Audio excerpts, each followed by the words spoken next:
अस्सलामुअलैकुम everyone, this is Faisal Aslam और इस वीडियो में हम बात करेंगे मई 2024 के करंट अफेयर्स की। जनरल नॉलेज के अगर नोट चाहिए तो उसका सेम प्रोसीजर जो हर दफ़ा मैं बताता हूँ। 500 रुपीज़ इजी पैसा 0336 716 0399 और आपको तमाम नोट्स जो हैं वो व्हाट्सएप पे PDF में मिल जाएंगे। इंटरनेशनल वर्कर्स डे का इस दफ़ा का जो थीम था ओबियसली वो 1 मई को ही सेलिब्रेट किया जाता है, या कुछ ममालिक में फर्स्ट मंडे ऑफ मई को सेलिब्रेट किया जाता है 6 मई को, जैसे कि UK में सेलिब्रेट किया गया सब फर्स्ट मंडे ऑफ मई। और मुख्तलिफ ममालिक में 1 मई को ही सेलिब्रेट किया जाता है इंटरनेशनल वर्कर्स डे, यौम मजदूर। जो पाकिस्तान में इस दफ़ा लेबर डे का वर्कर्स डे या लेबर्स डे का थीम था वो living wages not minimum wages, मतलब वो वेजेस दें, वो मजदूरी दिहाड़ी दें जो जीने के लिए काफ़ी हो, कम अज़ कम दिहाड़ियाँ जो हैं वो फिक्स ना की जाएं। Isaac Dar in Gambia, 15th Islamic Summit Conference of Organization of Islamic Cooperation took place in Banjul, the Gambia, May 4 to 5, 2024. तो 15th थी ये इस्लामिक समिट कॉन्फ्रेंस OIC की, और इसमें इसाक डार जो हैं वो शामिल हुए। गैम्बिया में ये हुई, गैम्बिया एक मुस्लिम मुल्क है। बांजो May 4 to 5, 2024। थीम जो इस दफ़ा का था OIC की मीटिंग का, enhancing unity and solidarity through dialogue for sustainable development. Summit addressed global issues including the situation in Palestine and Israeli war in the Gaza Strip, concerns over the clashes in Myanmar, and urged all parties to exercise self-restraint। और Isaac डार ने यहाँ पर शिरकत की deputy prime minister और foreign minister के तौर पर। ये चूँकि इस्लामिक समिट कॉन्फ्रेंस थी तो इसमें प्राइम मिनिस्टर से शिरकत कर सकते थे। ये इसको चूँकि इसाक डार को डेप्यूटी प्राइम मिनिस्टर बनाकर भेजा गया, ये फॉरेन मिनिस्टर भी थे। ये डेलीगेशन ऑफ फॉरेन मिनिस्टर्स नहीं थी, बल्कि ये इस्लामिक समिट थी। समिट का मतलब ये होता है कि जो ममालिक के सरबराहान हैं उन्होंने शिरकत कर दी होती है। Represented Pakistan at the 15th Organization of Islamic Cooperation Summit in Banjul on May 4 and 5। National cyber crime investigation agency NCCIA ये नई बनाई गई है 3 मई 2024 को, और फेडरल इन्वेस्टिगेशन एजेंसी जो FIA का साइबर क्राइम विंग था उसको ख़त्म कर दिया गया, उसकी जगह पर ये बनाई गई national cyber crimes investigation agency. 3 मई 2024 FIA को डिसॉल्व करके, FIA का जो साइबर क्राइम विंग था उसको डिसॉल्व करके ये बनाई गई है। 2024 वर्ल्ड प्रेस फ्रीडम इंडेक्स में पाकिस्तान 2 प्लेसेस नीचे गिर गया है। रिपोर्टर्स विदाउट बॉर्डर्स RSF ने जो लेटेस्ट रिपोर्ट इशू की है 2024 वर्ल्ड प्रेस फ्रीडम इंडेक्स में, पाकिस्तान की जो रैंकिंग है 152 है out of 180 countries, compare to standing its 150 in the last year index. Last time 150 थी, तो 152 हो चुकी है पाकिस्तान की ranking. It is noted that Pakistan's media landscape became extremely diversified since the state monopoly on the broadcasting ended in 2002।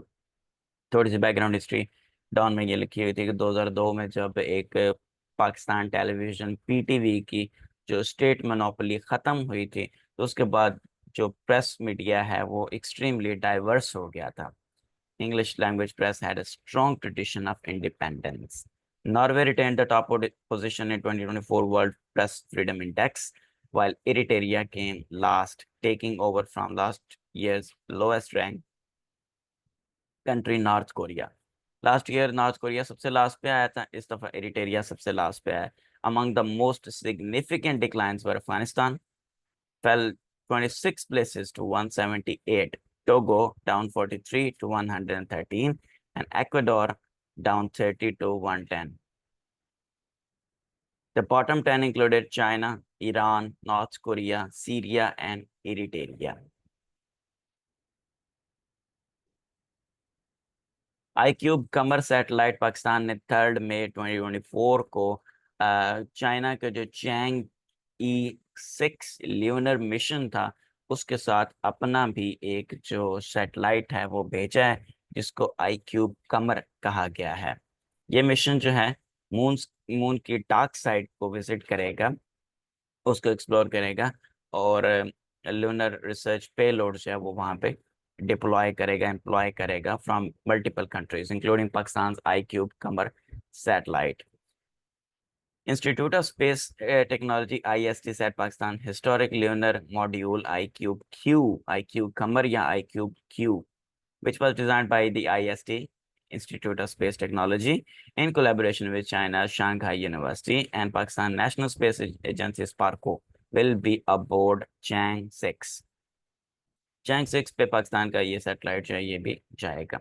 Mission dubbed Chang E is named after the mythical Chinese moon goddess. जो Chinese mythical like उनके जो रिवायती God's हैं, like जैसे जियूस है, जैसे Apollo है, जैसे एक्लिस है, ये सारे हैं.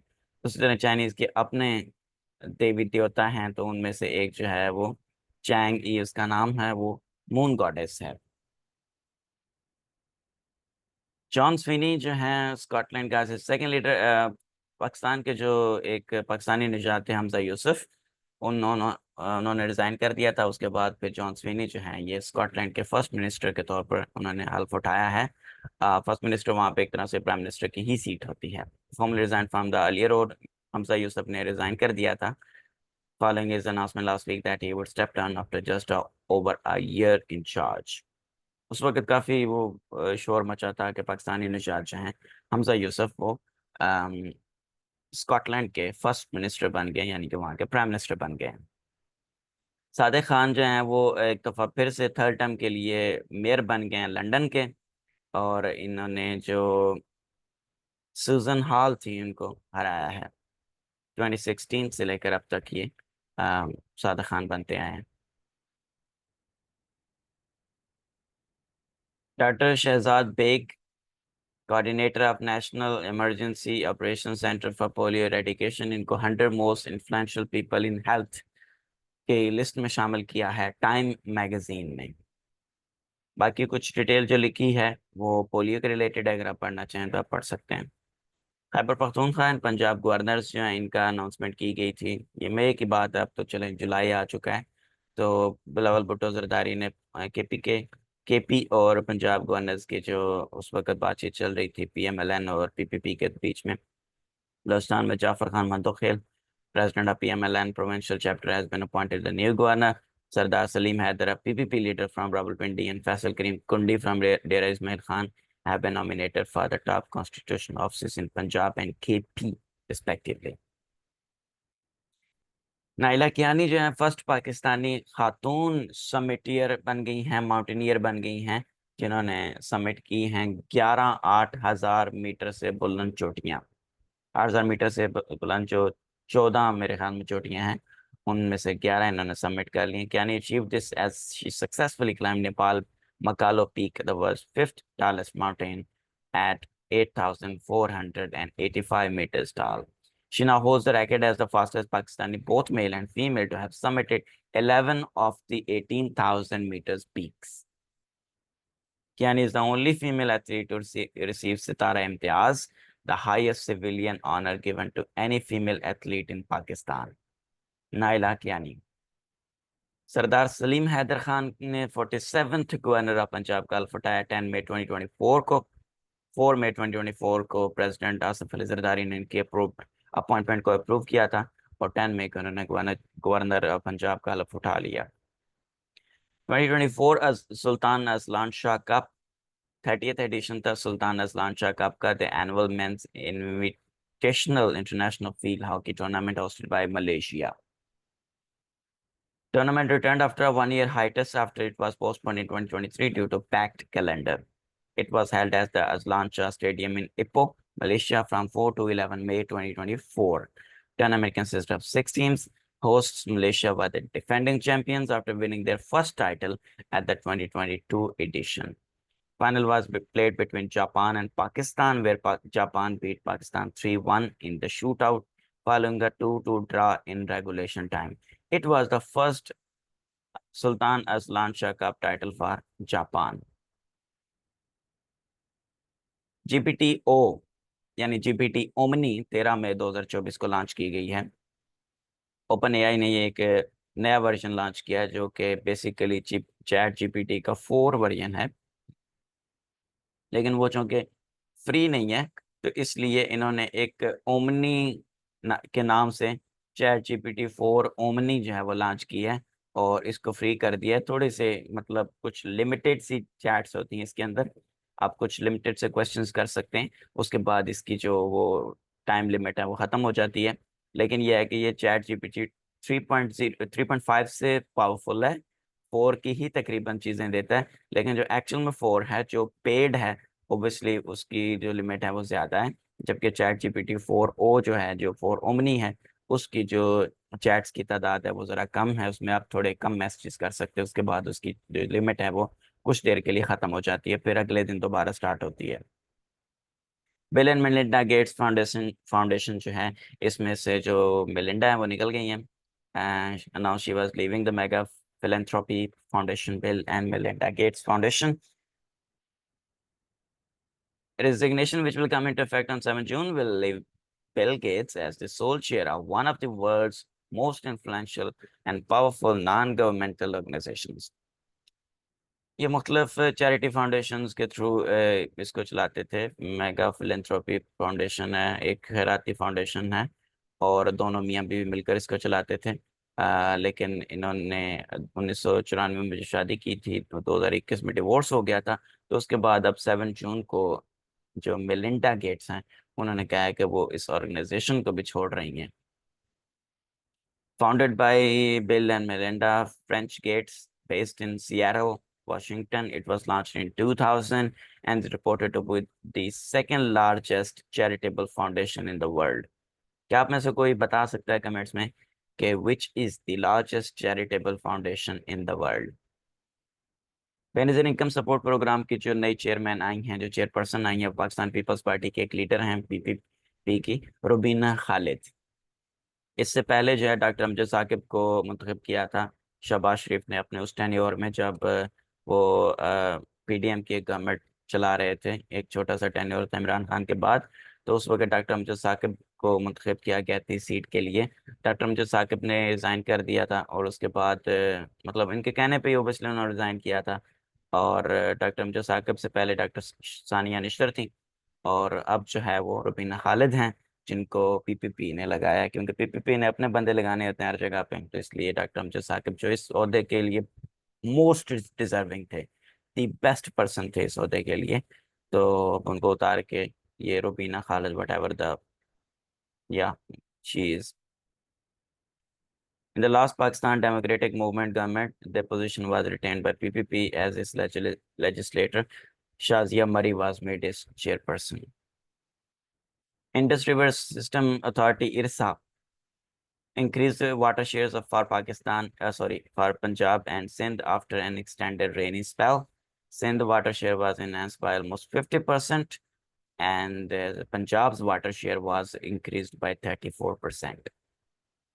Rainy spell के बाद 2023 was the hottest year। 2-3 videos में बता चुका हूँ कि पिछले 2000 सालों में 2023 सबसे गर्म साल था। Scientists say 2023 was the hottest year globally since records began in 1850. But the study in the journal Nature indicates human-caused climate change pushed northern summer highs well beyond anything seen in 2 millennia. पिछले 2000 सालों में ऐसी गर्मी नहीं देखी गई। फतह 2 guided rocket system that has a range of 400 kilometers Pakistan army ने लॉन्च किया है। मेन चीज़ यही है जो कि आपको याद रखनी है, पाकिस्तान आर्मी ने लॉन्च किया है। क्या लॉन्च किया है? फतह 2 गाइडेड रॉकेट सिस्टम। रेंज क्या है? 400 kilometres. That's it. Chips rider squad Peshawar में लॉन्च किया गया है, और ट्रैफिक के स्मूथ फ्लो को कंटिन्यू रखने के लिए, मेंटेन रखने के लिए चिप्स राइडर स्क्वाड। ईरान का वीकेंड जो है वो थोड़ा सा चेंज किया गया है। ईरान के पार्लियामेंट ने अप्रूव किया है working week for all government employees that would establish a 40 hours working week with a Friday Saturday weekend. Legislation which still requires a green light would replace the existing 44 hours working week with a half day Thursday and a full day off Friday. Friday Saturday का weekend अब बना दिया गया है, तो इसमें अब 40 hours working week जो है वो मेंटेन रहेगा। Central Asian Volleyball Championship, Pakistan outlast Turkmenistan 3-1 to win the Central Asian Volleyball Championship title. मुराद जिहान पाकिस्तान के जो कैप्टन थे, win in the final meant the host stayed unbeaten throughout the tournament. The win in the finale meant the host stayed unbeaten throughout the tournament. Pakistan में हुआ है, पाकिस्तान ने host किया था. Pakistan's matches dominated against the Turkmenistan defense. The home side comfortably win first set 25-21. Well, ये जो भी है जिस तरह से भी है, लेकिन पाकिस्तान ने तुर्कमेनिस्तान को हराकर central Asian volleyball championship title जो है वो विन कर लिया. पाकिस्तान के कैप्टन का नाम मुराद जहान था. Principle of HSN college Michael A Thompson के रिजिग्नेशन के बाद और उनको काफ़ी ज़्यादा मनाने के बाद, लेकिन स्टिल वो माने नहीं है क्योंकि वो प्रिंसिपल्स के बंदे हैं. प्रिंसिपल्स के बंदे थे और वो पाकिस्तानी भी नहीं थे कि चार पैसे दे के मान जाते. तो इसलिए उन्होंने कहा कि मैंने तो नहीं आना अब. तो उसके बाद doctor S M Turab Hussain को प्रिंसिपल ऑफ एचएसएन कॉलेज जो है वो अपॉइंट कर दिया गया. अब देखते हैं किस तरह से एचएसएन कॉलेज का बेड़ा गर्क होता है. पाकसेट MM1 पाकिस्तान ने अपना सेकंड कम्युनिकेशन सैटेलाइट लॉन्च कर दिया 30 मई 2024 को.